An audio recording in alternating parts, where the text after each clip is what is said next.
n'oge na-adanyeghị n'emume afọ nke atọ na-arụ ụka.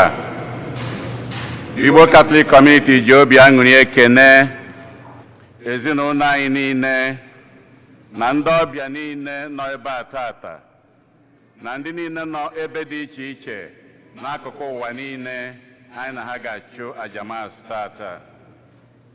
Na aja nke Maasị tata, ezinụlọ Iwu Chukwu na-enye Chineke ekene n'ụzọ pụrụ iche n'isi Donald na Chigoziri Iwu Chukwu, bụ ndị nke na-elote 15 ha ji wee bụrụ di na nwunye, wee na-ayọkwa ngọzi Chineke, amara ya na odudu ya. Ezinụlọ Ọgamaka na-enyekwa Chineke ekene na-ayọ ngọzi Chineke, amara ya na odudu ya n'isi Donald na Chigoziri Iwu Chukwu, ndị nke na-eme mmemme 15 ha ji wee bụrụ di na nwunye. Ezinụlọ Ọgamaka na-enye Chineke ekene n'isi Tochi Okoro, onye nke na-elote mgbe eji were mụọ ya, wee na-ayọ ngọzi Chineke na amara ya na ihe niile o bu n'obi. Felicia Umibe na-enye Chineke ekene na-ayọkwa ka Chineke na-agọzi, na-edu, na-abawanye ezinụlọ ya n'otu o si wee masị Chineke. Rita Oriji na-ayọ ka Chineke mee ka nsogbu niile dị n'isi Reverend Ugochukwu Ogbonna ka o chie ụkọchukwu, ka ọ tọrapụ ya ka e were chie ya ụkọchukwu. Jude Mmojekwu na-ayọ ka ndị ji Nnamdi Kalụ na mkpọrọ ka ha raa ya.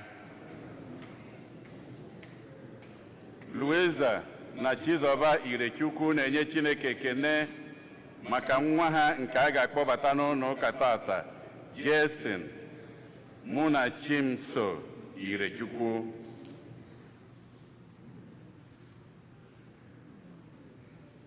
Jude na Lucy Ejike na-enye Chineke ekene maka nwa nke a ga-ekubatakwa n'ụlọ ụka tata, Elizabeth Chizitere Ejike.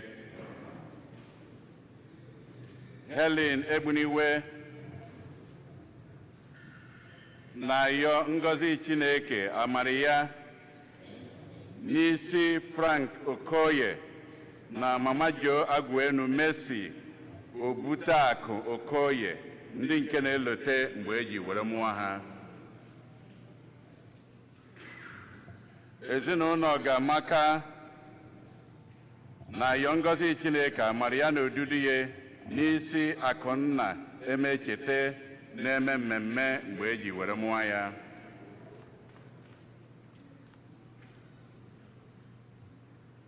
Ezinụlọ Alex na Barbara Ihenetu na Joe na Priscilla Abekobe na-enye Chineke ekene n'ụzọ pụrụ iche ka ụmụ ha Chidi na Adaobi Ihenetu, ndị nke renuru mgbamakwụkwọ ha abụọ nke ha gbalụ, mmemme niile mere na ya na nnabata ya niile, ihe niile were gaa ọfụma.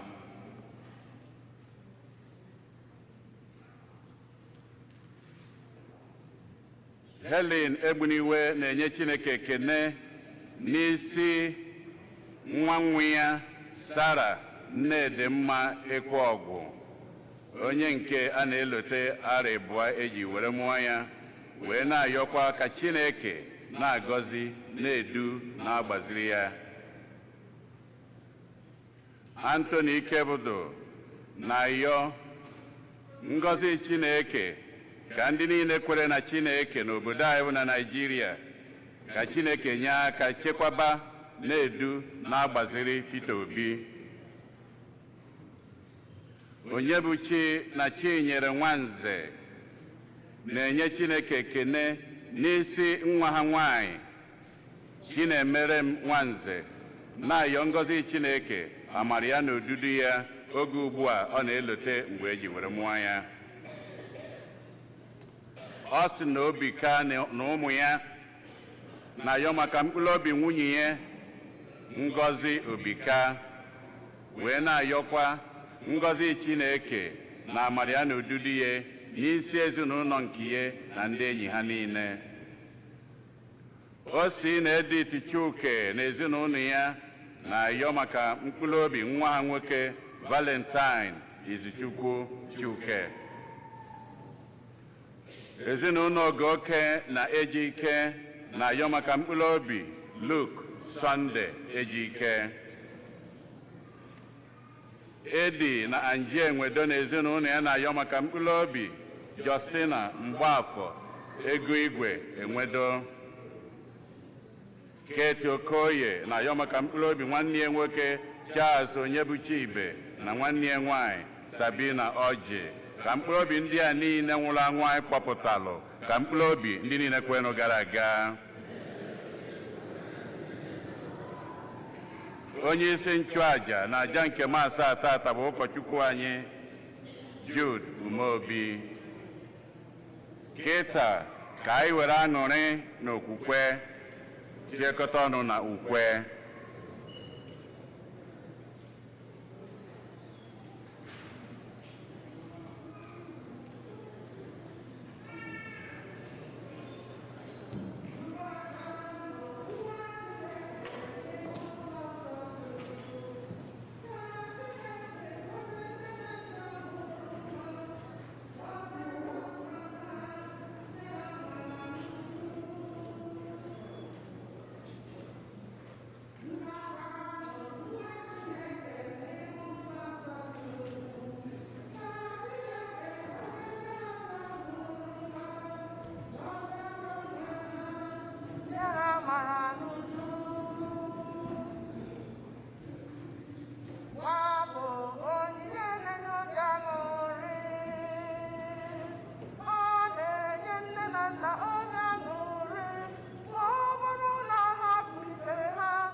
Enwanyi mebere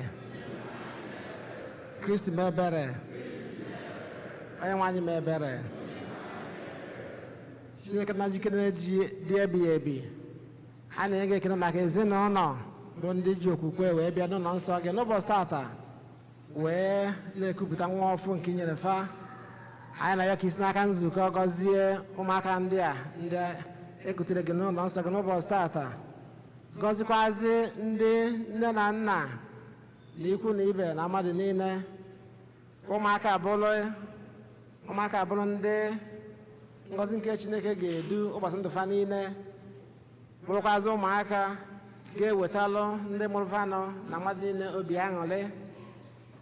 Mekwazị ka ndị ga-elekọta ha anya ụmụaka anụnwa ndị nne na nna na ikwu na ibe nwee ike inweta ihe ha ga-eji wee zụọ ụmụaka ndị ọfụma. Gọzikwazị anyị ncha bụ ụmụnne fa ndị nọ wee na-agba akaebe maka ekele nke ụbọchị tata. Mgbe ije anyị nkụwa ga-agwụsịa ka anyị ncha nwee ike isite n'ebele na ezi ọrụ nke Maria dị ngọzi lute na aṅụrị nke ndị ebighị ebi site na Kristi Onyenwe anyị. Ka Chukwu jike niile gọzie unu, Nna na Nwa na Mmụọ Nsọ. Amen.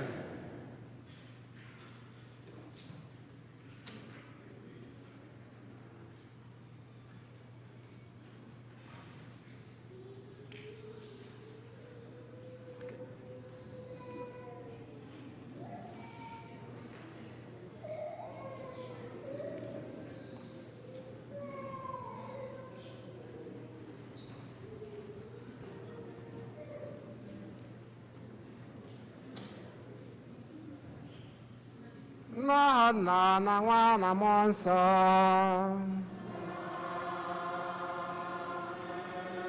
Onye nwe anyị nọnyere unu.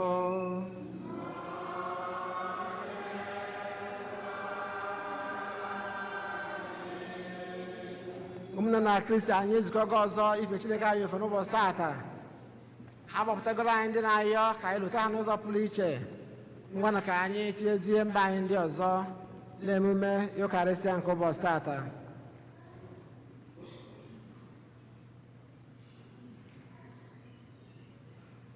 Ka anyị kwado nwaanyị nke ọma maka ya nwa bụ emume nke Eucharistia site n'icheta na anyị ncha bụ ndị mmehie, ndị na-ayọ ebere na mgbalụ nke Chineke oge niile.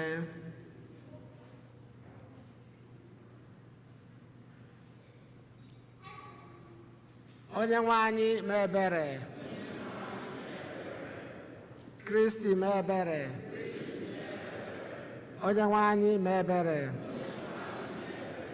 Ka Chineke ji ike niile meere anyị ebere, gbaara anyị nje anyị ga duru anyị na ndụ ebebe. Otito dịrị Chineke n'elu kacha enu. Udo dịrị ndị mmadụ ndị ihe ha na-asọ Chukwu. Anyị etoo gị, anyị ekwupụta ọrụ ọma gị, anyị esebuola gị, anyị edo gị ebube, anyị ekele gị n'ihi nnukwu ebube gị. Sebụrụ ụwa Chukwu, eze nke eluigwe, Chukwu nna ji ike niile, onye nwe anyị Jesu Kristi, sotu nwa Chineke mụrụ, dị nwa anyị bụ Chukwu, nwa atụrụ nke Chineke, nwa nke nna, na-ekpochapụ njọ nke ụwa, meere anyị ebere. Na-ekpochapụ njọ nke ụwa, n'ala ahịhịa anyị, onye nọ n'aka nri nna, meere anyị ebere.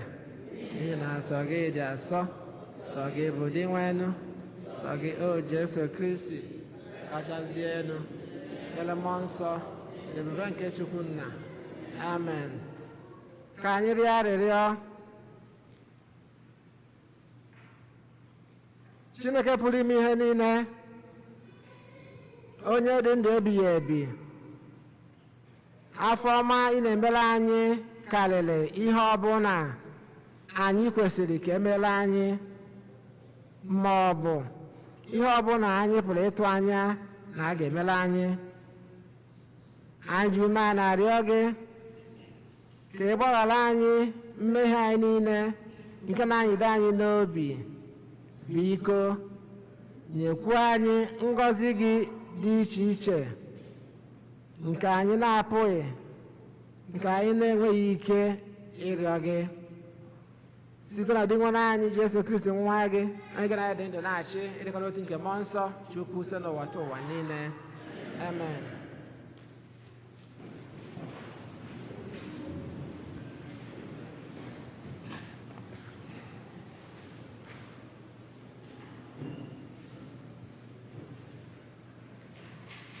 Ihe ọgụgụ ewetara n'akwụkwọ onye ọma Habakuk. Onye nwe anyị, ruo ole mgbe ka m ga-anọgide na-eti mkpu ma ị naghị aṅa ntị, ka m na-eti mmegbu na ntị gị ma ị naghị azọpụta? N'ihi gịnị ka ị jiri kwụba ihe ọjọọ n'ihu m? Gịnị kpatara iji elesa anya ebe e nwere ọchịchị nchigbu?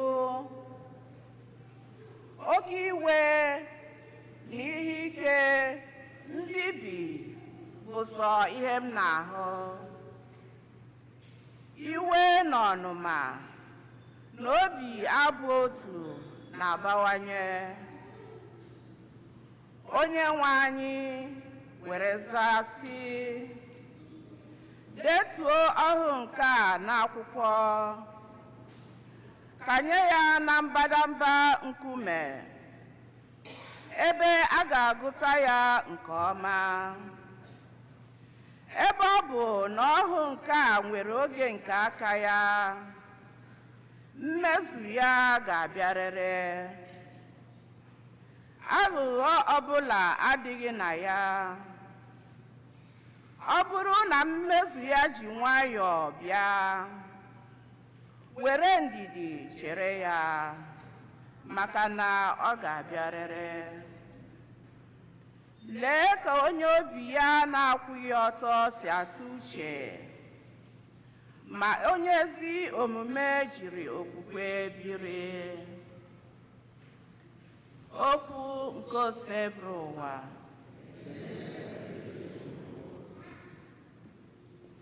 Azịza: taa, ọ bụrụ na unu anụ olu ya, unu akpọchila obi unu.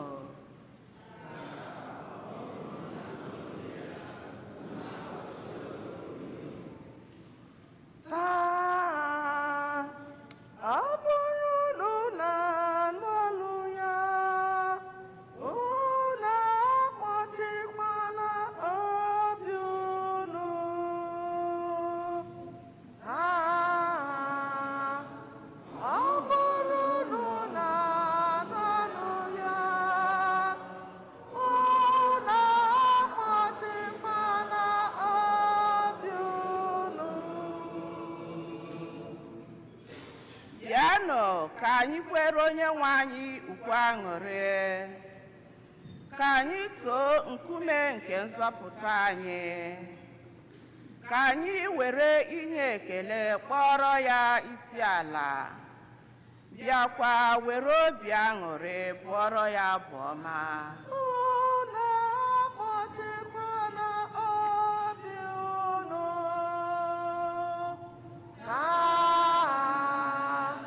Ọ bụrụ na unu anụ olu ya, unu akpọchikwala obi unu. Bịanụ ka anyị sekpuoro ya, bịakwa kpọrọ ya isi ala, ka anyị sekpuoru ala n'ihu Onyenwe anyị, onye kere anyị, n'ihi na ọ bụ Chineke anyị. Anyị bụkwa ndị ọ na-azụ ka atụrụ, bụrụkwa igwe atụrụ ọ na-eduzi ụzọ. Unu akpọchikwala obi unu. Taa, ọ bụrụ na unu anụ olu ya, unu akpọchikwala obi unu. Taa, ọ bụrụ na unu anụ olu ya, unu akpọchikwala obi unu dịka na Meriba, dịka na ụbọchị ahụ na Masa n'ime ọzara, ebe nna unu ha nọrọ legha m. Ha leghara m, ma ọ bụ eziokwu na ha ahụla aka ọrụ m. Unu akpọchikwala obi unu.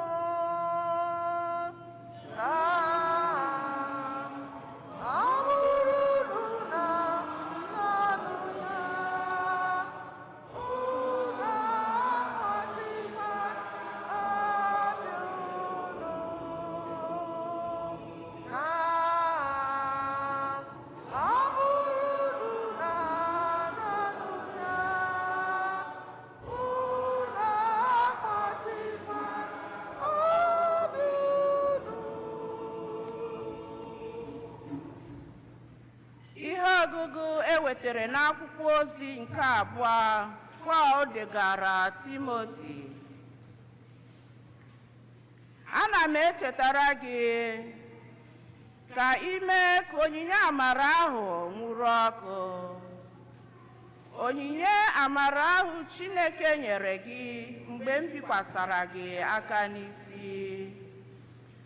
Mmụọ nsọ ahụ Chineke nyere anyị, ọ bụghị mmụọ nke ụjọ, kama ọ bụ mmụọ nke ike, n'ịhụnanya na ichedo onwe anyị. n'ihi ya ihere emekwala gị ịgbara Onyenwe anyị akaebe, ihere emekwala gị n'ihi mụ onwe m bụ onye mkpọrọ n'ihi ya. Kama dabere n'ike Chineke, soro m kere oke n'ịta ahụhụ maka ozi ọma. Jide okwu ahụ na-enye ezi ndụ nke ị nụrụ n'onu m, ka ọ bụrụ gị ihe ilere anya n'ihe ị ga-eso. Nọgide n'ụdị okwukwe na ịhụnanya nke dị n'ime Jesu Kristi. Were ike Mmụọ Nsọ nke dị n'ime anyị debe akụ na ụba niile nke okwukwe e nyere gị n'aka idobe nke ọma. Okwu nke oseburu ụwa.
Onyenwe anyị nọnyere unu.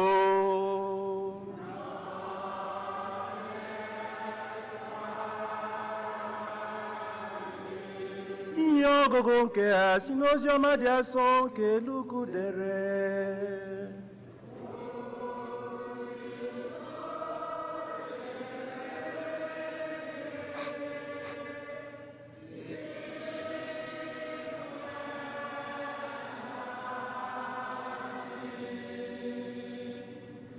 Ndị ụmụazụ gwara Onyenwe anyị Jesu sị, mụbaa okwukwe anyị. Onyenwe anyị zara ha sị, ọ bụrụ na unu nwere okwukwe nke ha ka ibu ka otu mkpụrụ osisi mọstad, unu nwere ike inye osisi sikamụ iwu sị, site na mgbọrọgwụ fụrụ fopụ onwe gị, gaa kụnye onwe gị n'oké osimiri, ọ ga-eme ya. Ọ bụrụ na onye ọbụla n'ime unu nwere odibo nọ n'ubi na-akọ ugbo ma ọ bụ nke na-azụ atụrụ, ọ na-agwa odibo ahụ sị, ngwa bịa buru nri rie, mgbe isi n'ubi wee lọta?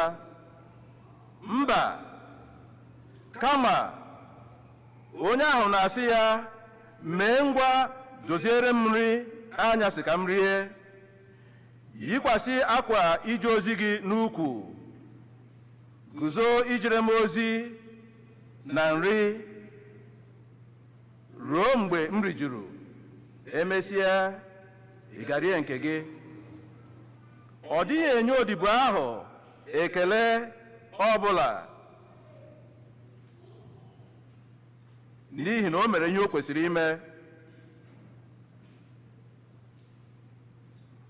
Otu a ka ọ dị ebe unu nọ mgbe unu mechara ihe dum a gwara unu mee, kwuo unu sị, anyị bụ sọ ụmụ odibo. Ọ bụ sọ ihe kwesịrị anyị ime ka anyị mere. ozi ọma nke Onyenwe anyị.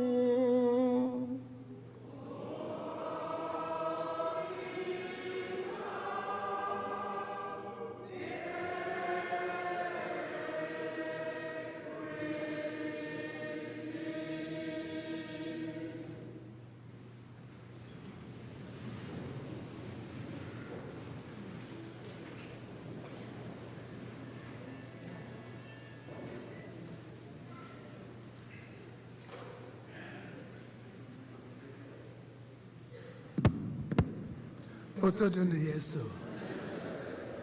Otodunu Yesu. Enwere onye mgbara akwụkwọ 25 years ago. 25 years ago. Ama m nọ n'ebe a. Oh, there you are. There you are. 25 years ago. And he still looks young. Look at that.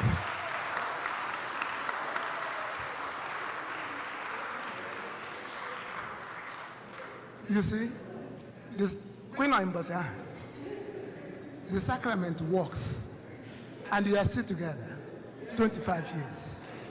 Huh?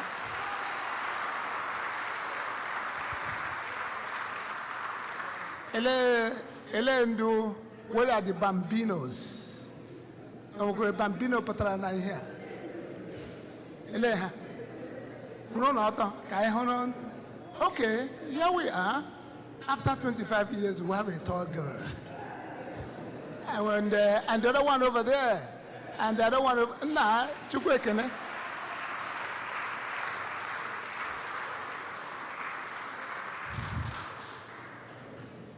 Now, onye ọbụla lụrụ di na nwunye ya gbaa akwụkwọ n'ụlọ ụka. It works. It works. Yes. And so we give God thanks for that. Now, n'oziọma ekwuru tata, oziọma siri ike, o siri ike, mana ihe m n'onwe m chọrọ itinye na ya bụ oziọma abụ na ọnwa a anyị nọ na a na-akpọ Ọktoba. Ihe anyị na-eme bụ 3 things. Oh. On our walk. Oh, no long. I didn't know I was talking to myself all along. Yeah? It was working. Okay. So here the Bible, 3 things. Respect for life. That one. Second, I name rosary all this month. No look and came 30 minutes before Mass. Only pay chaplet, rosary. So it is rosary month. Third, it is also a day of peace. Peace. And when you talk peace, in your Google Kembo Naku maka violence. We don't want violence. Unequal about destruction. We don't want destruction. We want peace. I need respect for life. I learn Nando Jesus Christ. The first thing Jesus Christ merebo. And when I want to create one Jairus, I had here on our one just went. Kunite nwata kriya. Agwara anyị na enwere nwaanyị ajadu. Ofu mkpụrụ nwa nwere nwụọ adeburu eje na cemetery. Jesu Kristi wee lekọta ife anya o wee kwụsịfa. O wee raise up the child. Ihe chiga ya nne ya. Because he had pity on the mother. And then the last one, who is Lazarus, Martha and Mary. Fa na-eru na-ebe akwa. Just went to kunite Lazarus. N'akụkọ na-atọ a ihe anyị fụrụ bụ Jesu value life. He values life. Ọ na-value life nwatakịrị On our value life, on our value life of the senior citizens. So life is very important to Jesus. So today, I need to respect for life.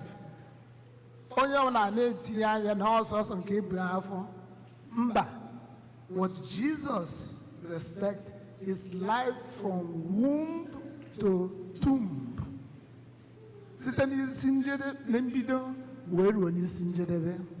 And that is how we value life. Life is very, very important. With two values. First, Chukwu. Second, life. If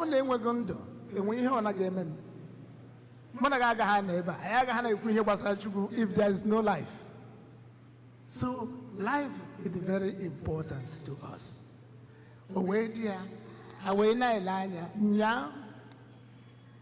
Ha mbokondo obodo ha butere nkịta ha bus ewi rabbit ka ngozire ha mwe lekata ewi na cage mwe sefa enwere barbecue sauce. Can we use it on this event? I didn't say that. Come on, sauce here we have na agma gozi anumanu niile unu nwere sauce nke ma aga ha gozi bụ agwo snake. I said because snake and apple have done so many things to us. I want na ihe na-ekwu ngo se ba ma gozi snake. So onye na bu snake ya buru laba. Then echi or Tuesday ụmụ akwụkwọ eburu nke ha bịa ngozikwere ha mana nke ha bụ na a ga-agọzi ya kwuru ha mas so ha ga-enweta nkịta jene mas sọsọ ihe m agaghị emebi inye oriri to nkịta.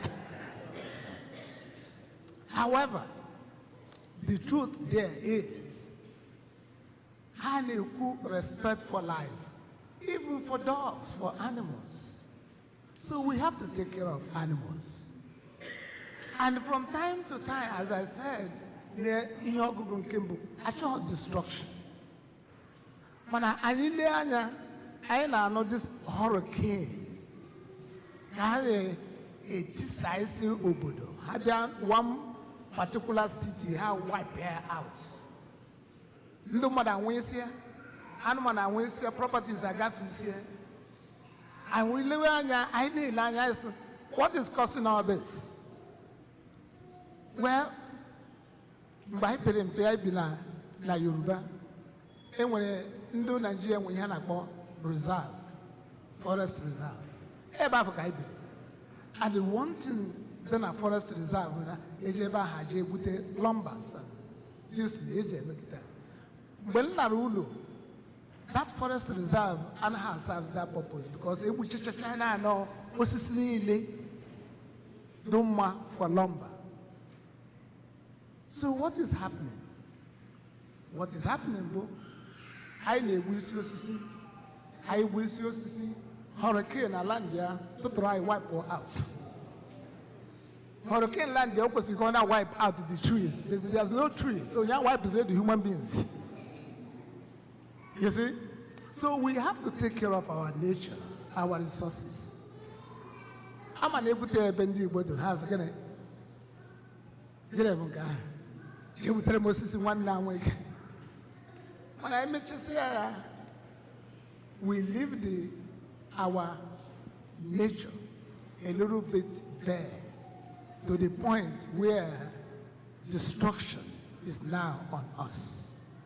So in a way, today, we don't want the violence, we don't want the death, but then take care of the nature we have. Here we put Francis Nagwayifa. Other how Delta Sea. You know what I have? Yes, take care of the resources. I'm an enemy. One research in one time, we're not And that's hunger, hunger, hunger. Hunger, really. 44 tons, 44 tons of food is being disposed only in LA County every day. You don't know that here again. 44 tons, you know more than 44 tons. Every day I charge you the same way. Man, every day I not to fear. Man, that gonna go through everywhere. So there's something not right. Okay, how? About the wasting the money when they are gonna go. So why? How does that work out? So I have here Pope Nagwan say, let's look at our resources, how we are using it. And when that gonna go, oh, when do nearly too much. Not too far. And we want to take care of that. Finally, ihe ọzọ dị mkpa ihe ọgụgụ na-egosiri anyị tata. You know, enwere ihe ndị Baịbụl na-ekwu. Ịmakwa onye mbụ? Ịmakwa onye mbụ? Ụnụ ọnụgagwe nke mbụ? Oh, enwere another one routine. A homie. Ụnụ ọnụgagwe mbụ? A whole meal. Ha! And him and the Naza only one. And we had two. And we had two more. So, Abro now on your bany, both the new king of London, England, Oga has a Charles III. Come on, I change your hands. Abro working as about Josephine, my book number one.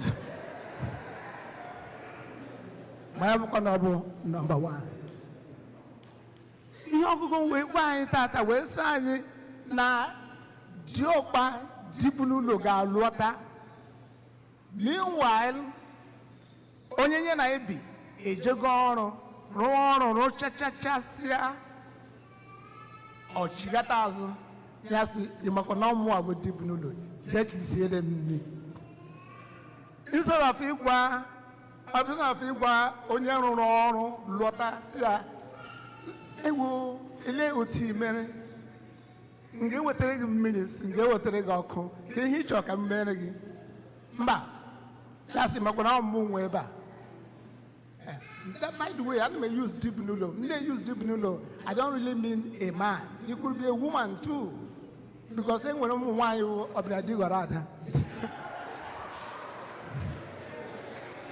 we have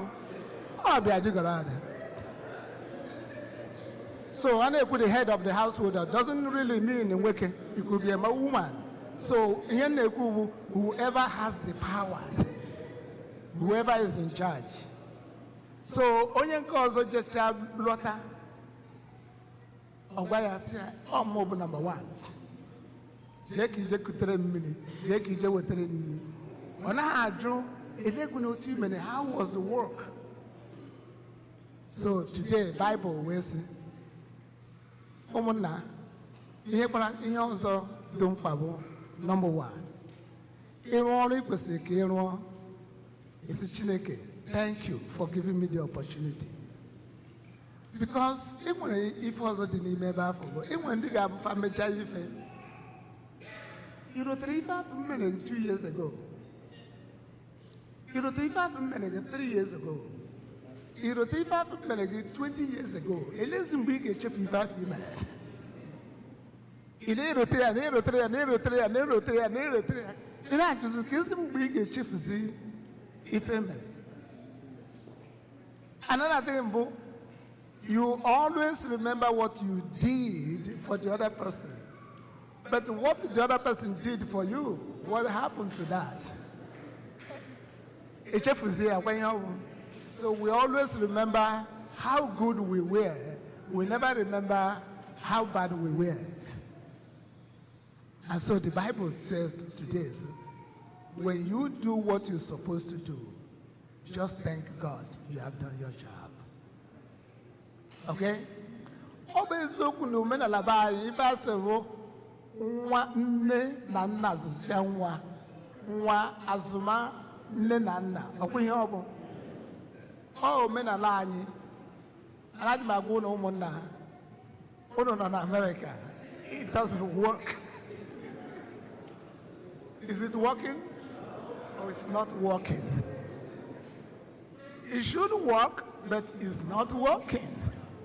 Ụmụaka kulite sọsọ ihe ha ma bụ they want to pay their student loan, they want to have their own house, they want to have their own cars, and they want to pay all those bills.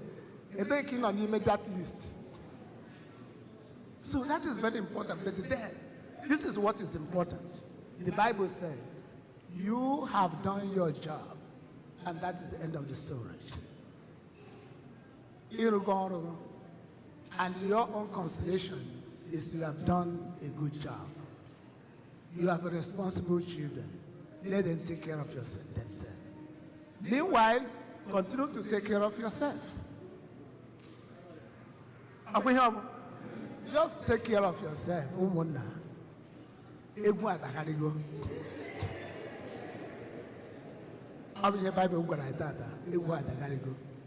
So, you need to take care of your child. You need to take care of yourself. Because so,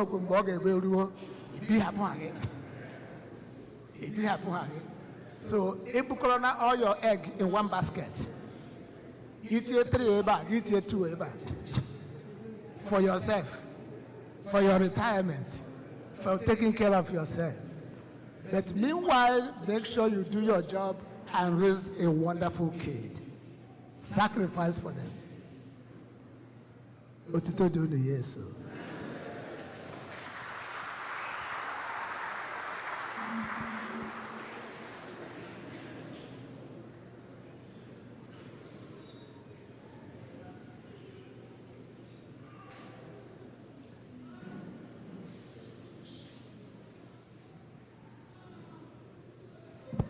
Ka anyị kwụla ọtọ kwupụta okwukwe anyị.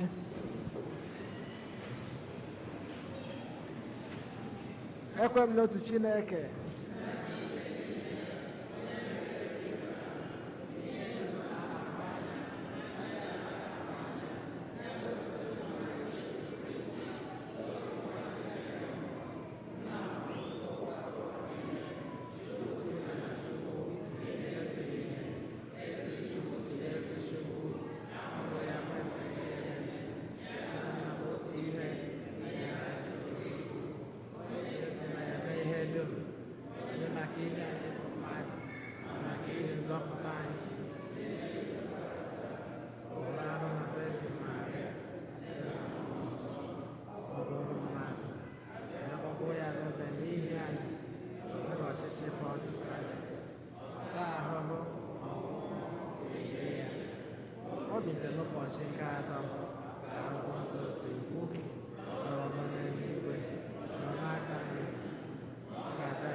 Ebele nke anyị bụ ndị kwerenụ kwana ka anyị were okwukwe chekwe n'ịfụnanya gbasara Chineke mba anyị dị iche iche.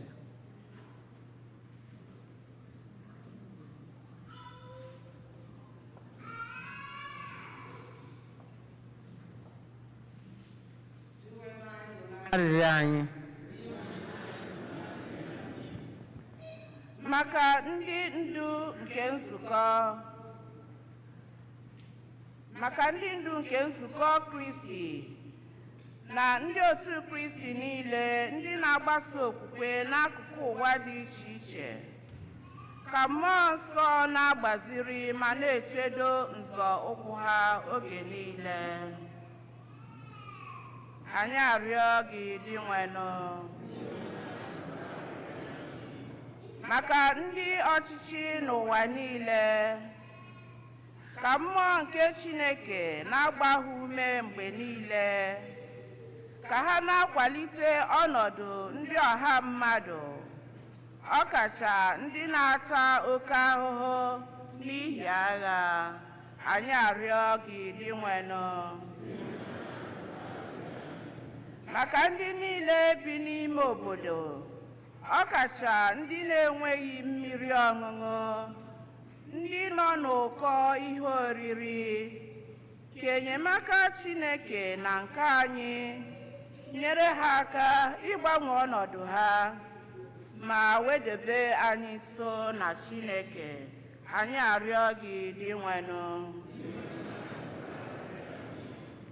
Maka ndị ọrịa na ndị okenye niile, ọkacha ndị aha ha dị n'akwụkwọ ekpere anyị na ndị na-elekọta ha, ka ha na-afụ iru Chineke n'ime ndị ha na-elekọta. Anyị arịọ gị dị nwenụ. Maka ndị otu Kristi nọ n'ọgbakọ okwukwe anyị, ọkacha ndị na-eto eto, ndị wepụtara onwe ha ịgbara Kristi akaebe, ka anyị were ọṅụ na-anụ ọkụ na-agbara Kristi akaebe n'etiti onwe anyị. Anyị arịọ gị dị nwenụ. Maka ụmụnne anyị ndị nwụrụ anwụ, ndị anyị na-echeta na Maasị dị asọ tata, ndị nwụrụ n'ọdachi dị iche iche, ka ekpere anyị wetara ha aṅụrị ebebe n'eluigwe. Anyị arịọ gị dị nwenụ.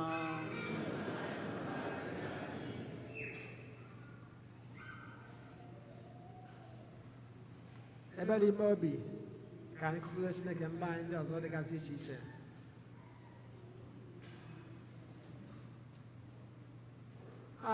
Agbakwutele gị Chineke, agbakwutere ndị onye nwe, ọ dịghị chi ọzọ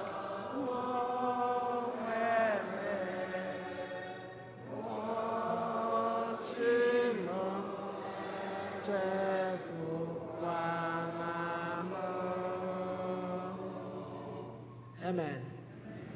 Kaanza na kwenye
Ebolo wa chopo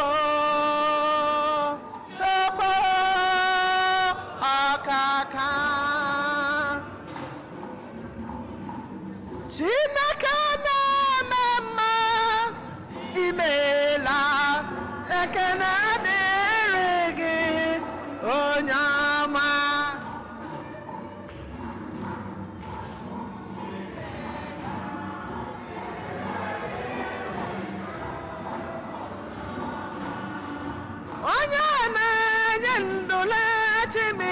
Mgbele anyị si ekele dịrị aha nsọ gị onye ọma papa.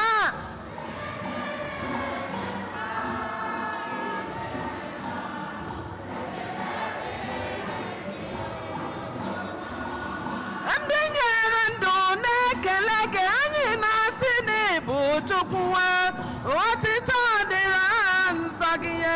Chukwuma.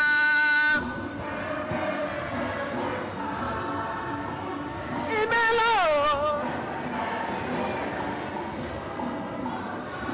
Nwanyi gwara na-efere gị aka, ọ sị na ịbụ Chukwuma, otito dịrị nsọ gị, Chukwuma papa. O mema papa.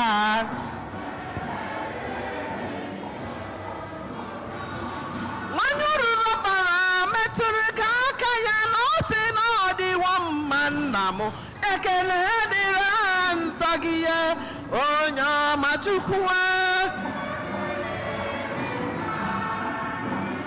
O mema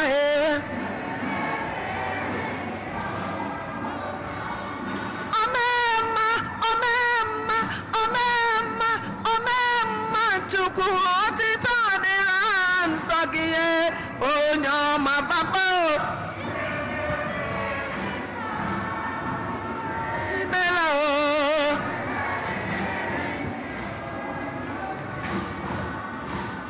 onye dịka Chineke,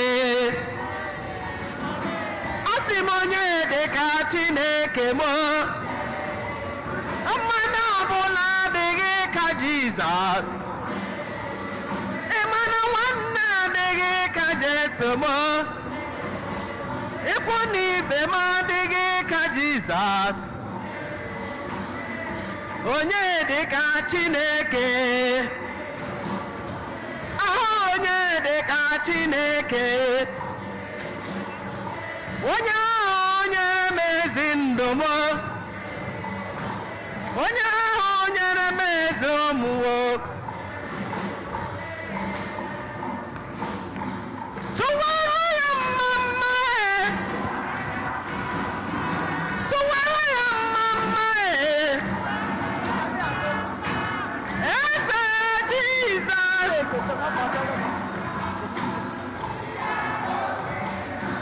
Tụwara ya mma, si ya na o meela, o meela, eze Jizọs.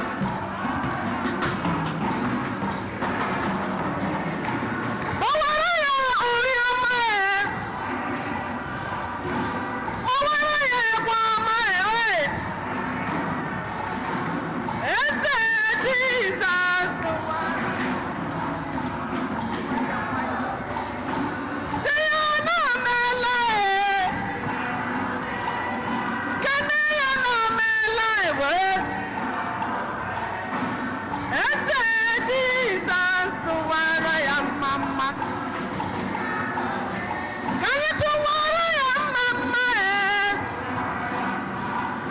kụwara ya aka, eze Jizọs. Tụwara ya mma.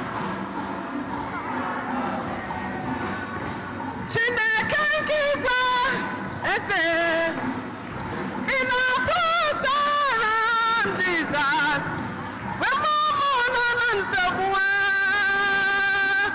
ite m hicha mmanya.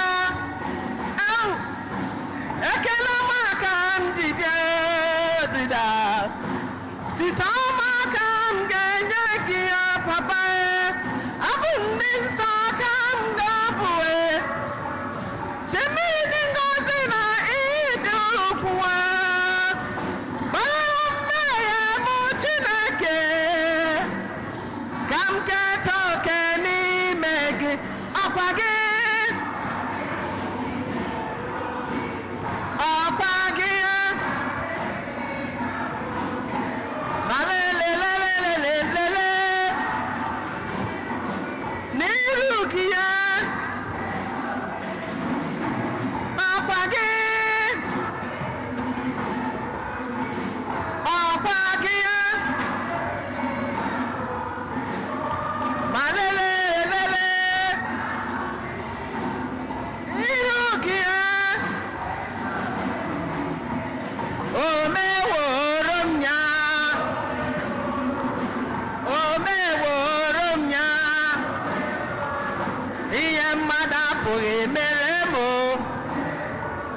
ihe mmadụ apụghị mere m ogologo ndụ nke enyi m apụghị inye n'ụmụ ụtarị ahụ nke ikwu m apụghị nara m ọmalite nwa nkwa m apụghị inye n'ụmụ akụ n'ụgbọ ahụ nke enyi m apụghị inye n'ụmụ nwanne m amara ya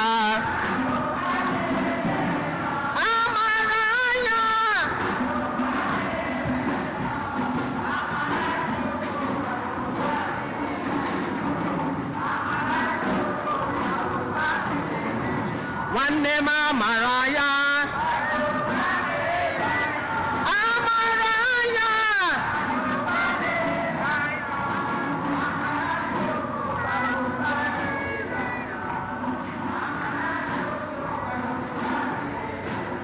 o meworo m ya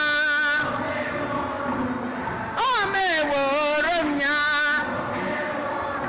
ihe mmadụ apụghị mere m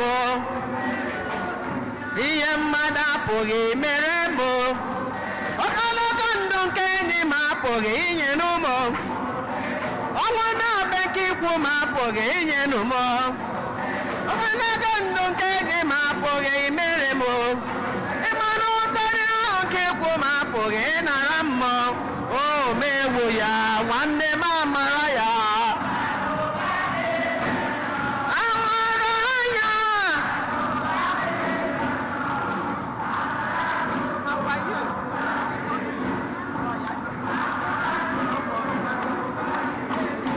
nwanne m amara ya amara Jizọs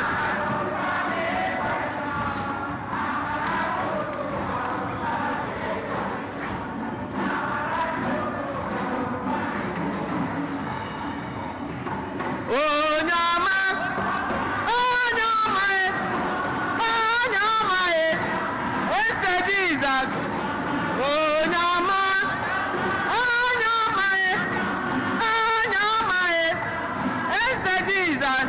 Jehova bụ onye ọma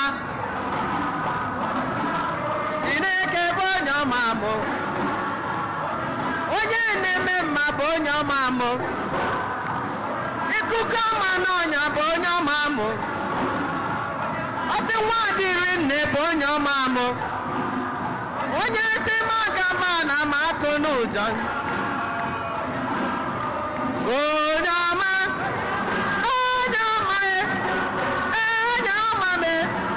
eze Jizọs onye ọma onye ọma onye ọma eze Jizọs Chineke bụ onye ọma onye ọma onye ọma mụ papa ụwa bụ onye ọma mụ papa ụwa bụ onye ọma o dadi ụwa bụ onye ọma mụ onye eze m ga-aba atọ n'ụjọ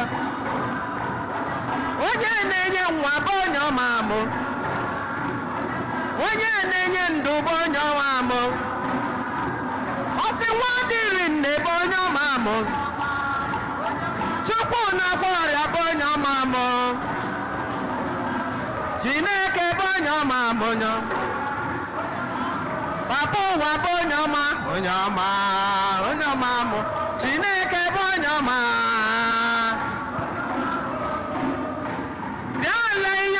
Chineke na mere m eze Jizọs anyị na-ekele gị bịa lee ihe ọma Chineke nna m mere m eze Jizọs Chukwu ọma nara ekele gị anyị na-ekele gị onye na-eme mma papa mma mma dịrị gị o papa na-enye nwa na-enye Olisa bi n'igwe Chukwu ọma anyị na-ekele gị sara m lele ihe ọma chi na-enye ndụ nyere m aka na-eme mma Chukwu ọma nara ekele gbo anyị na-ekele gị papa mma mmadụ gị papa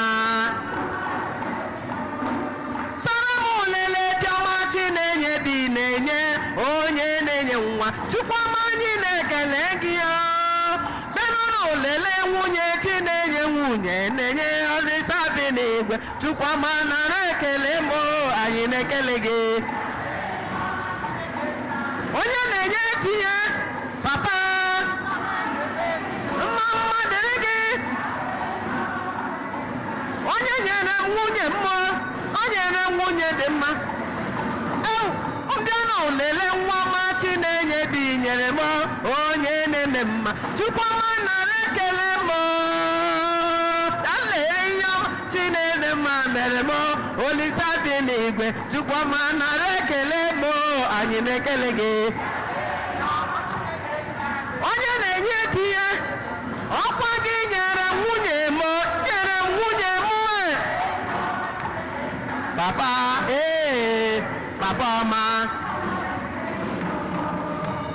o kwesịrị Chioma m o kwesịrị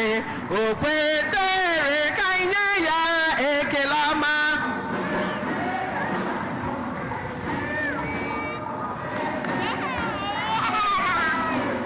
ịmana o mere onye ogbikwa ọkwa onye ngwọrọ gị jee o mere onye agadi mee ka ike ya ekele ọma o kwesịrị ya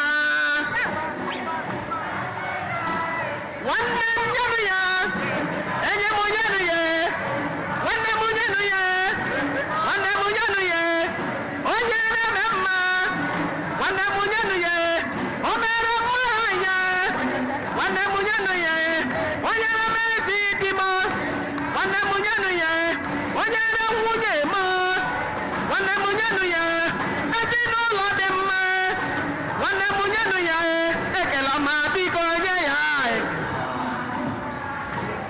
biko nye ya ekele dị mma nyenụ ya nwanne m nyenụ ya ekele enyi m nyenụ ya otito o mere mma ya nyenụ ya ekele onye na-eme ezi di m nyenụ ya ekele m onye re nwunye m nyenụ m ekele ọma biko nye ya nyenụ ya biko nye ya nyenụ ya o kwesịrị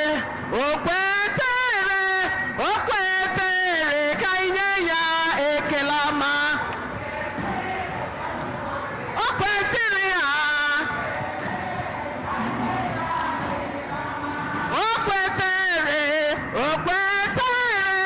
o kwesịrị ka anyị nye ya ekele ọma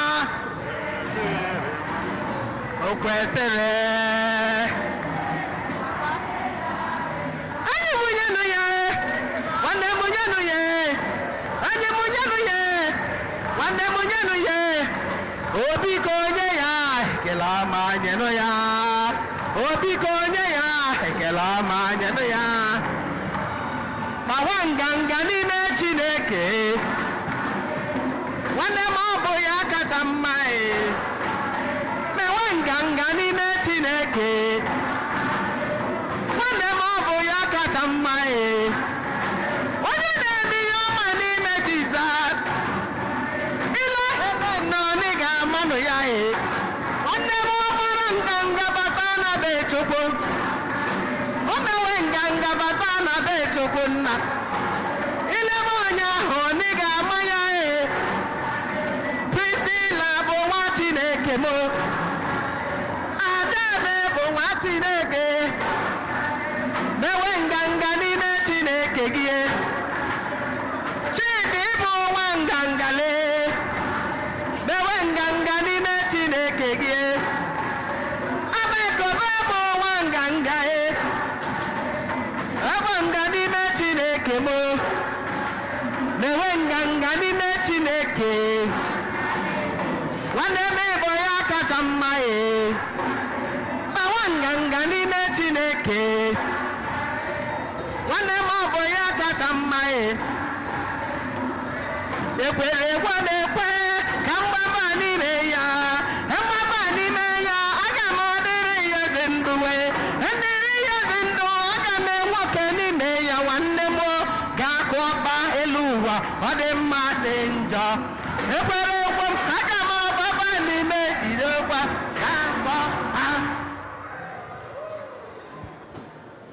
ebe ọnụ ụmụnna m ka aja anyị na-achụkwudo ga-amasị Chukwu na jike niile ịnara nọ.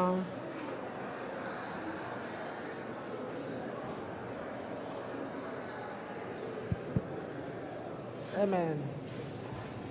Onye nwe anyị biko nara aja nke a ijiri iwu gị tọọla anyị ntọala ya. Nara ihe omimi a dị nsọ nke anyị bụ ụmụ odibo gị na-ehunyere gị iji kwụọ ụgwọ anyị ji. Were ya kpọbata anyị na nzọpụta na ịdị nsọ zuru oke site na Kristi onye nwe anyị. Onye nwe anyị nọnyere unu. Welite n'obi enu. Ka anyị na-edewenu Chukwu anyị ekele. O kwesịrị eze bụkwa ezi ozi na-azọ ndụ na anyị ga-enye gị ekele oge niile na ebe niile o nna dị nsọ.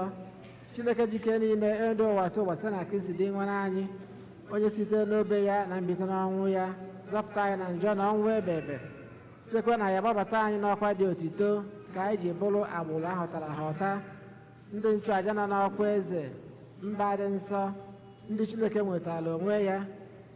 Ka anyị bụ ndị si n'ọchịchị gbabata n'ihe nke gị dị ebube na-ekwupụta aka ọlụ gị n'ụwa niile.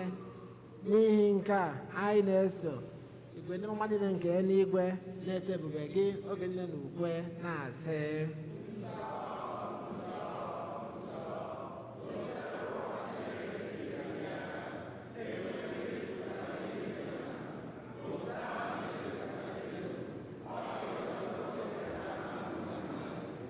ọzọ na n'elu kasị elu.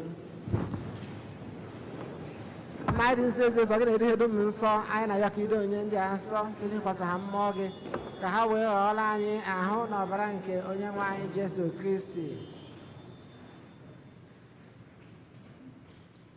onye dọra tupu edi ya n'ọnwụ nke o jiri aka ya wee na-alụ were achịcha nye gị ekele na otito na waa ya nye ya ụmụazụ ya sị, naranụ m nke a rie na unu niile, nke a bụ ahụ m ka a ga-eduru nye maka unu.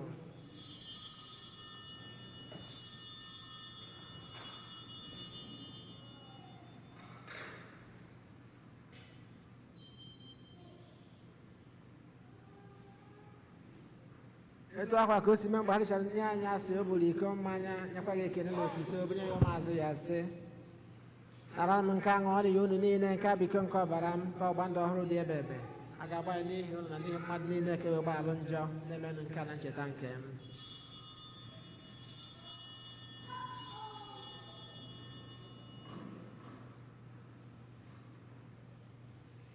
Ka anyị kwupụta nọ ihe omimi nke okwukwe anyị na-eme ugbu a. Kwupụta ọnwụ gị.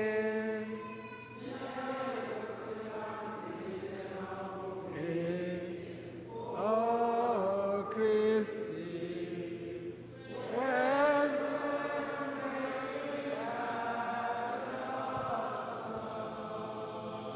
na nachita nke ọnwụ na mmetụta ọnwụ nke nwa gị, anyị ebere ka acha nke elu na iko nke nzọpụta.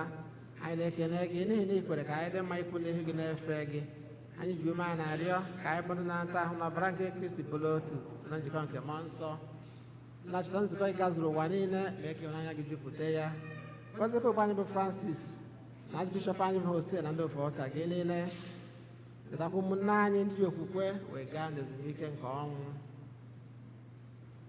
Gbabata ha na ndị ọzọ na-enwela anwụ n'ihe nke ebube gị, biko mere anyị niile ebere ka anyị wee soro Virgin Mary dị ngọzi nke Chukwu, Joseph dị nsọ bụ di ya, ndị apọstụl, iji ndị dị nsọ na ndị nsọ gị niile imelu uche gị n'ụwa wekọta ndụ ebe ebe, ka anyị sokwa ha na-eto gị ebube site na Jesu Kristi nwa gị. Ihe niile kere eke na-eso ya bụ Kristi, na-esikwa n'ime ya na n'aka ya, na-edekọ n'otu nke mmụọ nsọ, na-enye gị bụ Chukwu na jike niile nsọpụrụ na otuto niile site n'ụwa tụ ụwa niile. Haleluya, haleluya,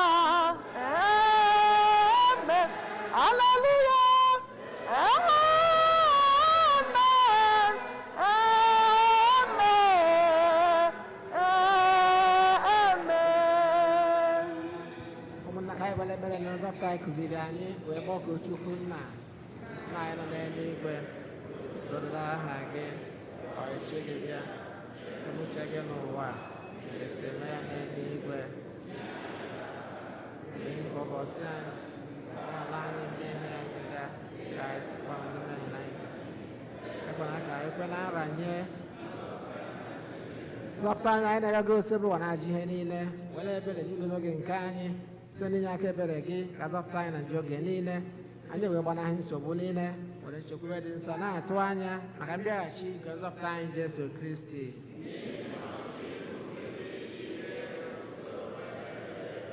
Onyenwe anyị Jesu Kristi ngwa ndị apọstụl gị udo ka m na-ahapụrụ n'udo nke ka m na-enye ụnụ edekwana anyị na nje anyị kama lekwasị anya n'okwukwe nke nzukọ gị nye ya udo na ịdịkọ n'otu mgbe niile ka uche gị siri chọọ gị bụ dị ndụ na-achị ebe udo nke osebụ adịrị unu mgbe niile feela nwanne gị aka maka ekene nke udo.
lee nwa atụrụ nke Chukwu na-ebechapụ njọ nke ụwa ha nwere isi ọma bụ ndị a kpọrọ n'olili nke nwa atụrụ Chineke ụzọ mbebata n'ime ụlọ mgbasa nsọ na mkpobi ga-adịrị ka ha ma bụla chụpụ anyị ruo na ndụ ebe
ka anyị rịọ arịrịọ.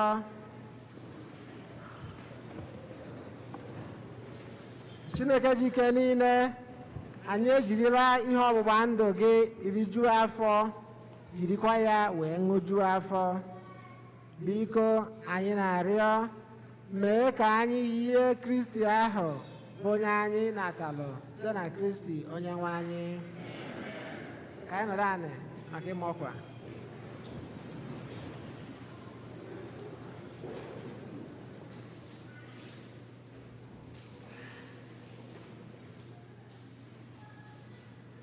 Anyị nwere obere ọkụ one ma one, anyị na-asị ka anyị kụpụrụ ndị kwaya aka.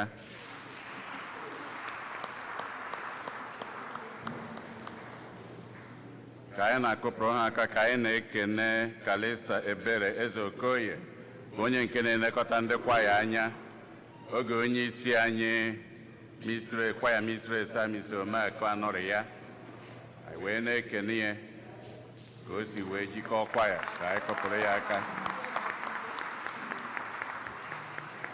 Wee na-ekenekwa Mrs. Omeakụ na ojego nata na-abata nnụnụ ụka tata na-esi wayo Omeakụ amụ adị ya n'iru, ọ bụrụ ọzọ nke ịtakwụba iri n'ụlọ ụka. Nne nnọọ.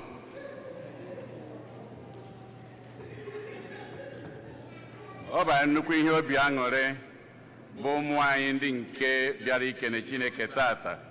Anyị were na-ekene na-akpọlite ezinụlọ ihe na-eto na aba ekobe bụ ndị nke ụmụ ha kwenwekwere nkwa arịbụ ha ji gbaa akwụkwọ n'oge nke COVID, ka ezinụlọ ka ha kwụrụ ọtọ.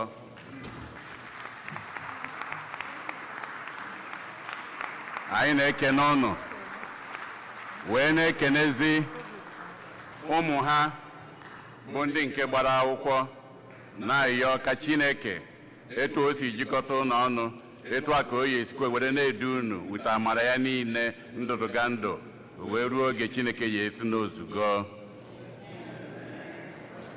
Daalụnụ.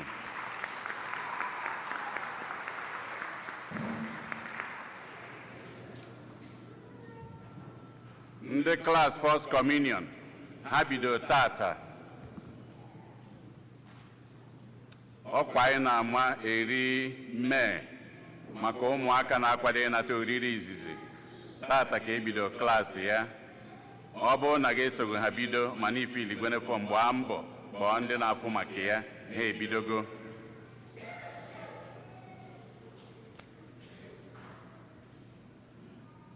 Anyị makwara ọkwa n'oge gara aga na-amakwa ya nke ikpeazụ ya tata.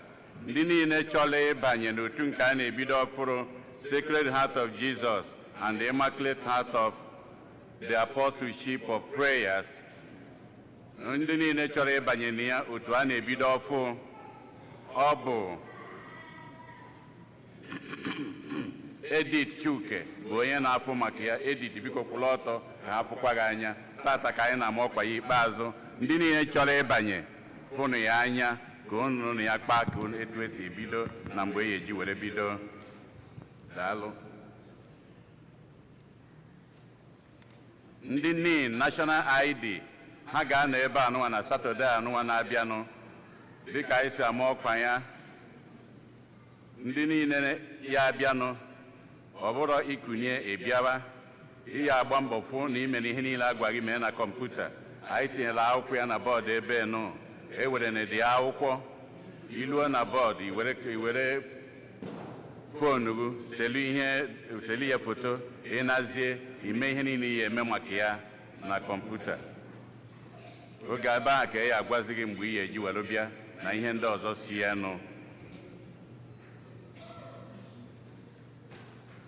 Ndị ICW anyị na-elotekwara ụnụ na unu ga-ebidozi mitin ụnụ fizikal, ọ bụrụzi virtual. Mitin unu ga-abụ October 15, the first physical meeting October 15. Nke a bụ ndị ICW. Wee na-elotekwe na bazaar nke anyị melụ, monetize bazaar, Wednesday anụnwa bụ ụbọchị ikpeazụ ị ga-akwụta ụgwọ ma ọ bụ na ikwelu nkwa. O were banye na ịsọmpi nke otu zone Hiri, Shanahan na Tansi na-azọ. ọ bụrụkwa na ga-emebeghị ma chọọ ịka mekwa ị nwere oghere bido tata ruo Wednesday iweta ya n'ụlọ ụka tinye na nke fada ya agụnye onye eso n'ọnụọgụ emesịa ya ọ pụtara na ijide ụgwọ maka na akpọgo rizọt na ihe ha akwụzi ya ihe ọ pụtara bụ ihe agba mbọ mejuo nkwa ikwere mana ọma banyezi na ọnụọgụgụ nke ịsọmpi nke a ga-akpọ rizọt ụbọchị ụka na-abịanụ.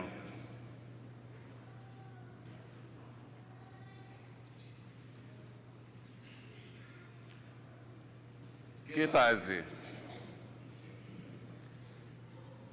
ndị tata bụ ụbọchị izu ha na-abịa ụka ebe a ha kwụrụ ọtọ. If there is a first time you are worshiping with us here, please may you stand. First time worshipers with us in this church. Na-anya n'iru unu na-anya n'azụ n'etiti ebe ọbụla ha nọsi ya anyị na-ekene ha niile. We thank you for worshiping with us. Anytime you are around, please come back and worship with us. You are welcome.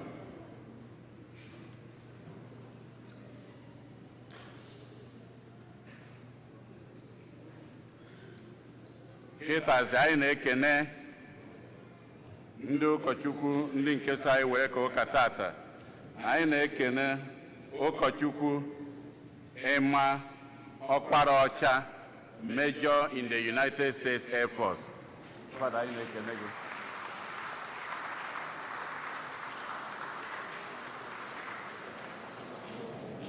Wee na-ekenekwa anyị ama akpabazi afọ ya anyị niile maali ya mana anyị na-ekene Father Mike Ume.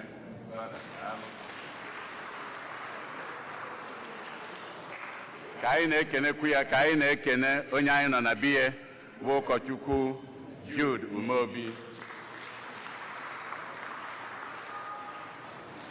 Kịtazi anyị na-akpọpụta ndị mere mmemme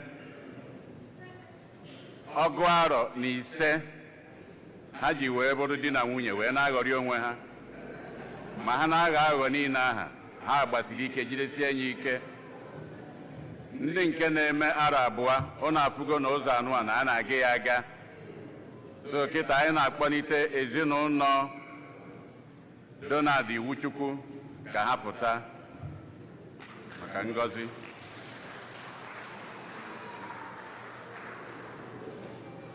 Na ụmụ ha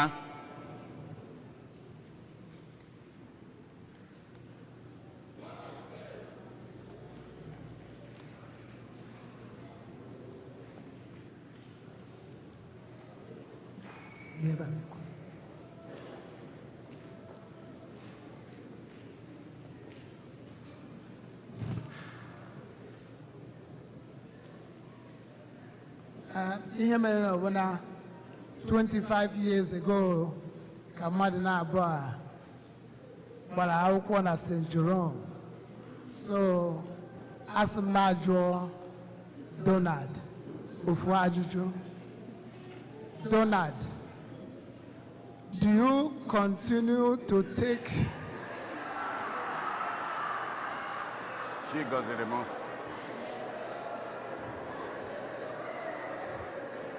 ele nke unu na-achịrị ọchị? Enwebeghị ihe ọbụla m kwuru.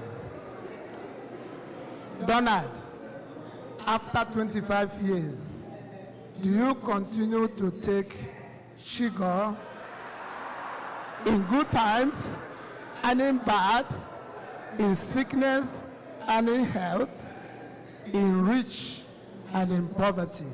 Do you continue to do that? I do. And I'll do more.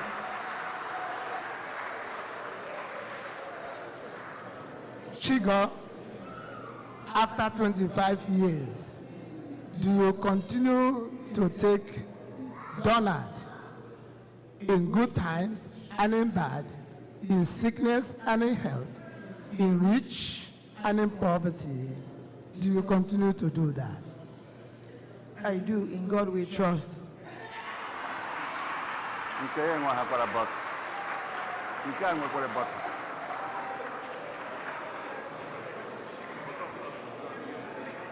Ụmụnna, Ya we gwa jagarigo. Onye nke atiri ihe na nke ya, onye nke atiri ihe na nke ya. Ọ ya bụ 25 years. Ọ bụ ihe ọwụ. Ọ dị mma. I ga-agọzi ya kita. Onye ọbụla extend your hand. Almighty and eternal Father, today this wonderful couple whom you brought together 25 years ago, they come to thank God for dream realized. They promised 25 years ago, they realize the promise now.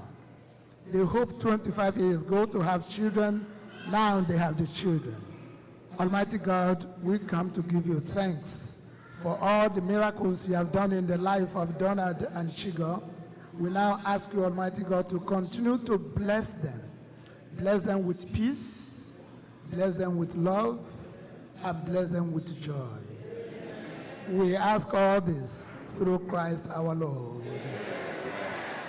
Now, all of us, we are not there 25 years ago, so it is time for the groom to kiss the bride.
Onye nwe anyị nọnyelu ụnụ ka Chukwu ji ike niile gọzie ụnụ nna na nwa na mmụọ nsọ ka anyị naba n'udo na misa agwụsịgo.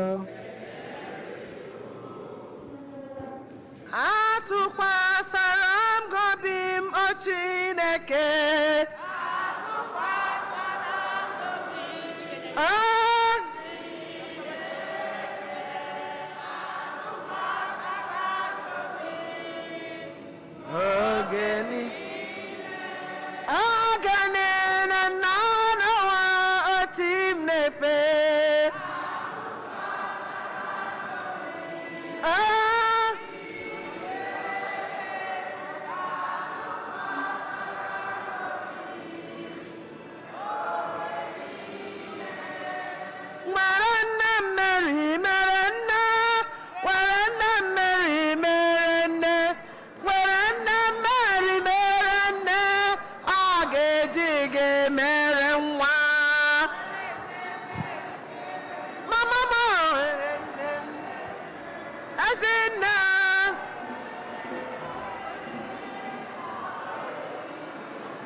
Mary, Mary, Mary, I get